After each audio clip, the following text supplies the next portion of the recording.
Hello students, how are you are. Welcome back to my YouTube channel dear kids. आज हम पढ़ेंगे पाठ 19 चांद का बच्चा। कौन सा पाठ पढ़ेंगे? चांद का बच्चा।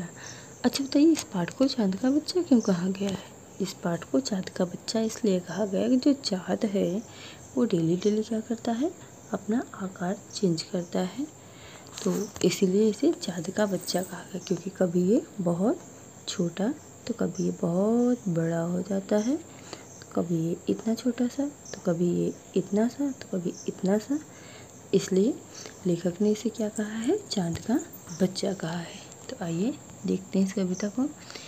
ये देखिए कौन है, चांद का बच्चा है। वह देखो वह निकला चाँद, अम्मा तुमने देखा चाँद। एक जो बच्चा है इस कहानी में अपनी माँ से क्या कह रहा है, वह देखो वह निकला चाँद। कौन निकला? चंद्रमा। अम्मा तुमने देखा चाँद, अम्मा अपने चंद्रमा देखा। यह भी क्या बच्चा है अम्मा? वो अपनी माँ से पूछ रहा है यह भी क्या बच्चा है? छोटा सा मुन्ना सा चाँद। चाँद कैसा है? वो छोटा सा है। इतना दुबला इतना पतला। अपनी माँ से कह रहा है चाँद कैसा है? इतना दुबला इतना पतला। कब होता है ऐसा चाँद, अम्मा उस दिन जो निकला था। वह था गोल बड़ा सा चाँद, बादल से हंस हंस कर उस दिन कैसे खेल रहा था चाँद। वो अपनी माँ से पूछ रहा है कि माँ ये चाँद इतना दुबला पतला क्यों है, और कल जो चाँद निकला था वो तो बहुत बड़ा था, और आज जो चाँद निकला है ये दुबला पतला सा है। और उस दिन जो बड़ा वाला चाँद निकला था वो तो बादलों में आँख मिचौली खिल रहा था, कभी यहाँ कभी वहाँ। तो वो अपनी माँ से ये जानना चाहता है कि किस दिन चाँद पतला निकलता है और किस दिन चाँद बड़ा गोल निकलता है। तो जब महीने की स्टार्टिंग होती है, महीने का जो प्रथम दिन होता है, हिंदी कैलेंडर का जो प्रथम दिन होता है, उसमें चाँद क्या होता है, बहुत पतला सा निकलता है। और जो महीने का अंतिम दिन होता है उसमें चाँद क्या होता है, गोल बड़ा सा निकलता है। ठीक है, तो चाँद पतला और बड़ा कब निकलता है? जिस दिन महीने की शुरुआत होती है उस दिन चाँद पतला निकलता है। जिस दिन महीने की का आखिरी दिन होता है उस दिन चाँद बड़ा सा निकलता है। छुप जाता था निकल आता था, करता था वह तमाशा चाँद। अपने बच्चों को भेजा है, घर में बैठा होगा चाँद। यह भी एक दिन बन जाएगा अच्छा गोल बड़ा सा चाँद।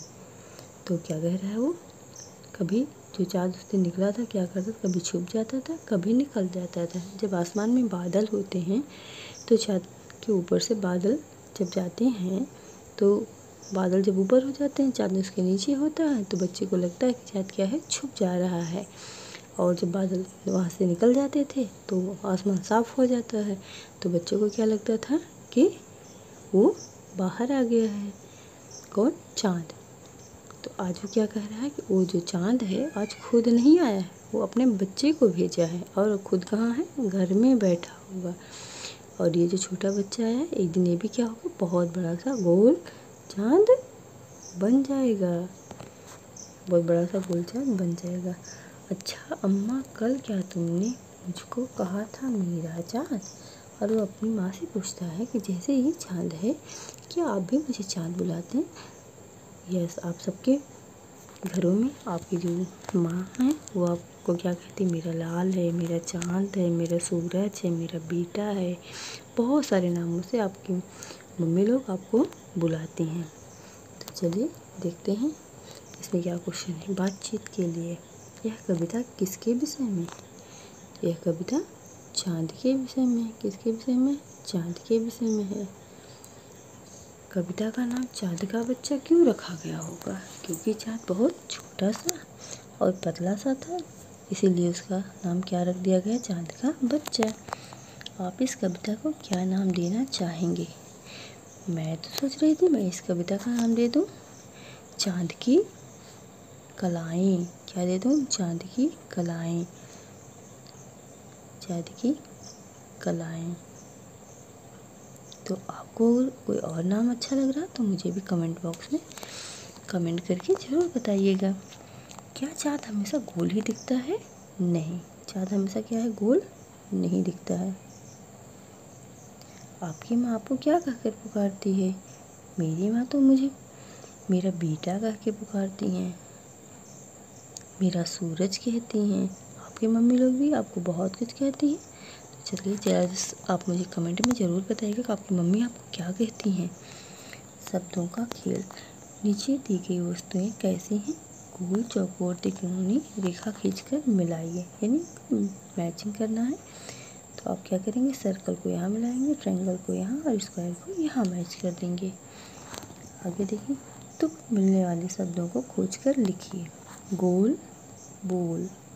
यहाँ पे जो बॉक्स है यहाँ से आपको यहाँ पे राइट करना है। गोल, बोल,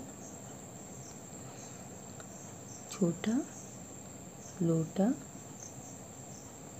और बड़ा, खड़ा और है चांद, मांद। ठीक, तो ये आपका कंप्लीट हो गया। नीचे है चित्र और बातचीत, कौवे की कहानी। तो इसमें नीचे और भी बहुत कुछ है। नीचे है आपका चित्र और बातचीत, कौवे की कहानी।